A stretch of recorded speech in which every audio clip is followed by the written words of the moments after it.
Jai Hind to all my parents and dear students. I congratulate all of you on 75th Independence Day.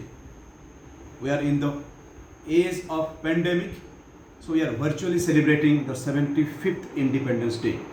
Even if the pandemic has not stopped us to celebrate the Independence Day with pomps and shows. Dear students, we have completed 74 years of independence and we have started from zero, and today you are being recognized as top 10 powerful country of the world. Today it's a privilege, and being the principal of Sunbeam Academy, I'm a proud principal or the citizen of India to tell you the fact of the country which we have progressed since 1947. The hallmark of our identity as Indian is the line that sums up everything with unity in diversity.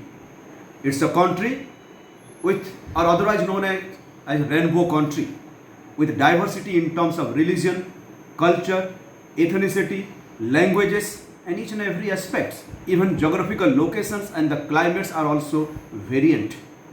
There are 22 official languages and more than 1562 other languages are there. We live in the harmony with the people from different religious background, and all the festivals are being celebrated with great zeal.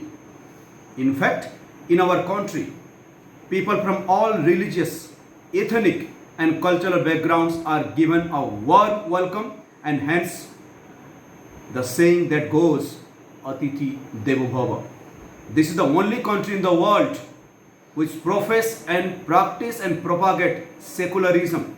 And you do believe that Atithi Devo Bhava. It means all those Atithis or all those guests are just like God, and you treat them like God. While involving in a cross-cultural dialogue, we never forget our own Indian traditions and values and keep them intact. At present, we are working towards becoming one of the strong IT hub. And dear students and parents, it's a proud privilege to tell you that India is one of the IT hub of the world, and it's the attractive destinations for all those big multinational corporations to come to India and to have their own industrial setup. On the flip side, because the coin is having two sides, on the flip side, we have also suffered some serious setback such as poverty, corruption, terrorism, pandemic, discriminations on the ground of sex, caste, class, gender, which have created various fissures, thereby preventing our country to be counted in the list of a developed nation. Otherwise, it's a milestone in terms of the growth of the GDP and the economy, but still, our status in terms of the economy is a developing economy. However, we are trying to get the root cause and eradicate all those social evils present in our society. We do believe both the things, that is reformations and counter reformations. We wanted to reform ourselves without any force. A lot need to be done. There are several grave areas which requires our attention. You are the leaders for tomorrow. Some of you will become doctors, some become engineers, some become teachers and what not.